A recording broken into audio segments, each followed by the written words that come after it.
Hello everybody and welcome to the Week in Review, where we take an unscripted look at the news of the week that was. First up this week, we do have some sad news that we need to talk about. If you are a fan of anime and manga, you almost certainly would have heard the name Miura Kentaro. He was the artist behind the legendary Berserk series. He has unfortunately passed away. It happened a couple of weeks ago. The various people in his life have given the family time to grieve before they've made it public to the fans and public. And I only found out about it as of yesterday, and I'm a little bit crushed, or I'm actually very crushed. In fact, Berserk was one of the first manga that I experienced that really convinced me of the artistic value of manga. Beforehand, like a lot of people, I thought that anime and manga was largely designed for younger audiences and tended to be light and bubbly. You know, I knew about Studio Ghibli, of course, but I just thought that the bulk of the anime, especially the TV stuff, and the bulk of manga was really pitched towards a younger group of people. Berserk pretty much set me straight on that very quickly, because it is very dark, it is very adult, and it is very beautifully written. It's the intensity that's in that series was really was there to encourage people to think and talk about stuff, and he was an enormously influential artist as a result. Even the great Dark Souls, it took direct inspiration from his work, and really any Japanese art in video games, manga and anime that takes place in a kind of dark fantasy Europe will have shades of Berserk in there. It was an enormously influential series.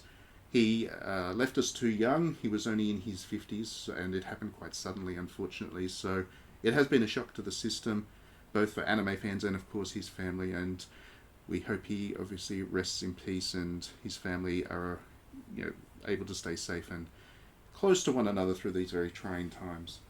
Moving on to more positive news, Nintendo has announced the next round of titles for the Nintendo Switch Online service.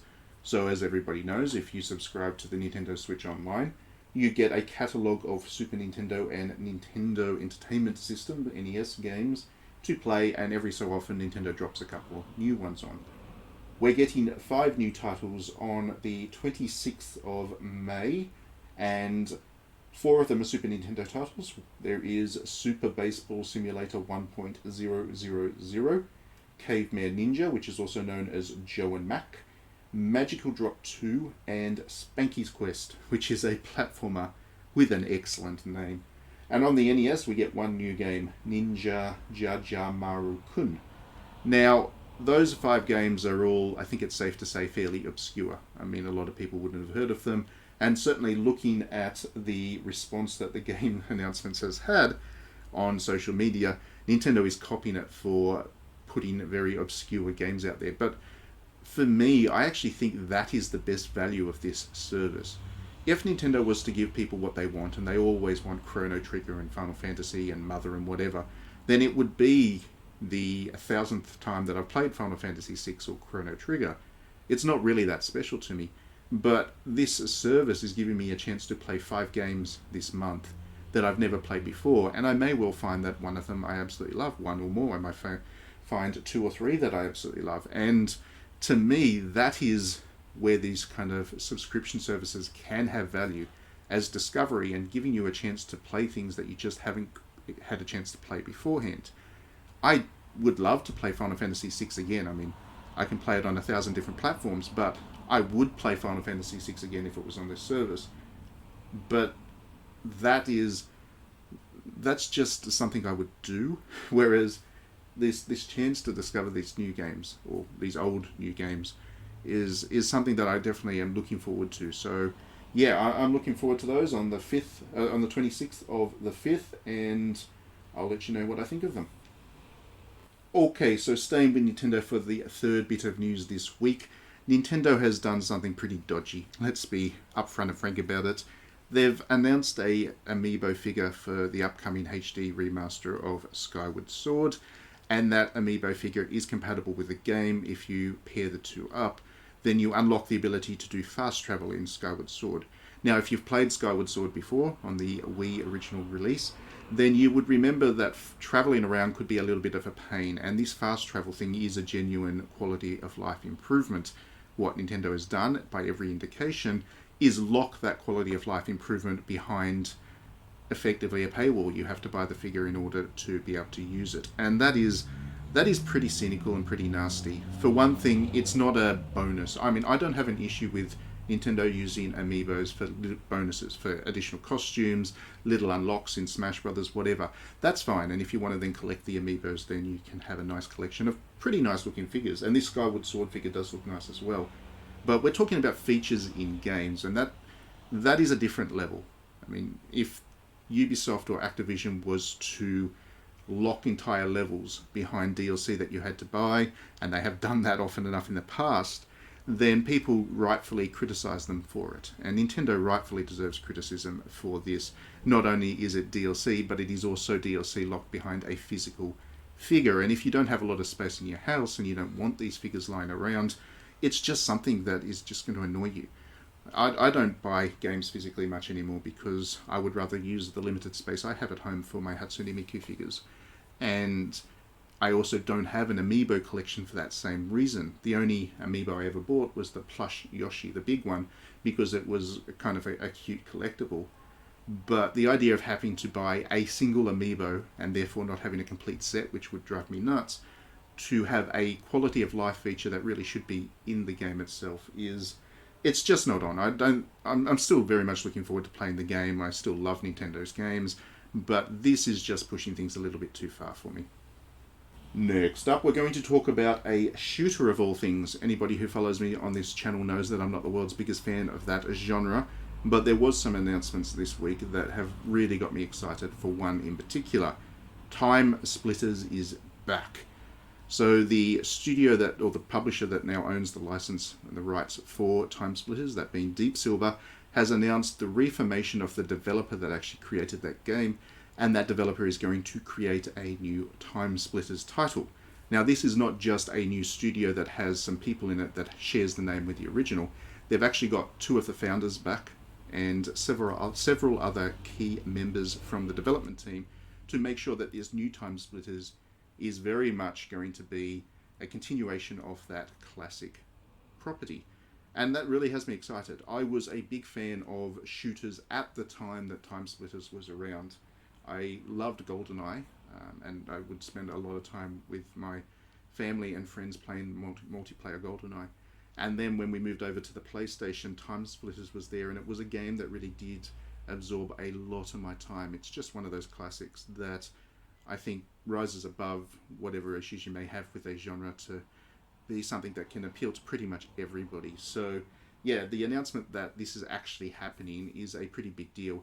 I am a little bit concerned, I guess, because the first-person shooter genre has moved a long way since Time Splitters, and the temptation will be there for the developers to modernize it in a way that loses some of that character, because if they don't modernize Time Splitters, then there will be criticisms that it doesn't feel like it's new enough, that it's a little bit too stuck in tradition. But if they do modernize it too much, they'll lose the character of Time Splitters. I think that they're going to get it right because they know how much this property means to a lot of people, even people like me that don't usually play shooters. So I'm pretty sure they're going to work extra hard to get this one right. It is going to be a while before we see it because even though the studio is now formed, and that was the announcement they made this week, they haven't actually started development on the game yet. They've still got to staff up and dot the I's and cross the T's. Once they've done all that, they'll start working on it. So that'll happen in the coming months. And after that, I'm assuming we'll get some kind of announcement about what this new Time Splitters will look like by the end of the year. And they'll probably look at releasing it a year or two after that. Okay, so to finish up this week, at the great risk of being called political, I want to talk about the Middle East. I think everybody has seen the horrible images that have come out of the Middle East as the conflict between Israel and Palestine hits a scary, truly frightening new high. It's absolutely terrifying what's going on over there. And I'm not here to talk about that because I couldn't do it justice in the 2 minutes that I do this video by any means. There was a video game angle to it though, and it is interesting and worth talking about. So a number of publications, to their great credit, saw all the suffering that was going on over in the Middle East and wrote articles about how people could support the innocents that were being affected by this, the children that were being harmed or killed, the parents that were being, the children that were losing their parents, and just all the innocents. There were quite a few articles going out about how you can donate to their charities that were there for those people. Those charities disproportionately are supporting the Palestinians because the Palestinians are the ones that are being disproportionately affected by the conflict. One of those publications was IGN, and unfortunately the corporate heads at IGN decided that they didn't like that article that IGN published. They pulled it down very publicly. And the story here, or the reason that this is interesting, is that in any publication, in any media outlet, the editorial should be given independence to choose their own stories to write them, and it shouldn't be influenced or impacted on by corporate or sales. It has always been a problem with the video game industry that line is more blurred than it should be, but in this case, it was a very clear line that should not have been crossed. And this is not the editorial's fault. In fact, they actually went and published an open letter saying that they openly disagreed with the corporate decision here. But unfortunately, even though it's not their fault, this ends up harming the credibility of every journalist, because when people see corporates messing with editorial direction, they end up assuming that just about every article that goes on those publications is compromised in some way or other. So whether you agree with what IGN wrote in that article or not, I don't see how you could possibly disagree with an article about helping children in war zones, but whether you agree with it or not, it was really important that IGN left that article there and it respected the editorial decision to write it. And unfortunately, they haven't. So yeah, that was a bit of a bad day for games journalism, really. Alright, so I don't really have anything else to say about that. That was just my thoughts. And this is the end of the video. Thanks as always for watching. Please do let me know your own thoughts in the comments below, and we can have a good chat about any of these topics. If you do like my videos, please do like and subscribe, because that way you'll get to watch them all.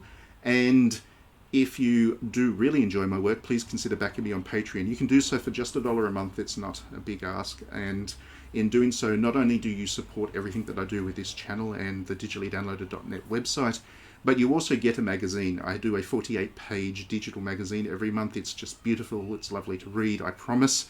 And you get that as a part of your Patreon backing. So it's pretty much the cheapest magazine subscription you could imagine. Alright, thanks very much as always for watching. Once again, have a great weekend, because it is the end of the week. Play lots of games, have fun, and we will see you next week.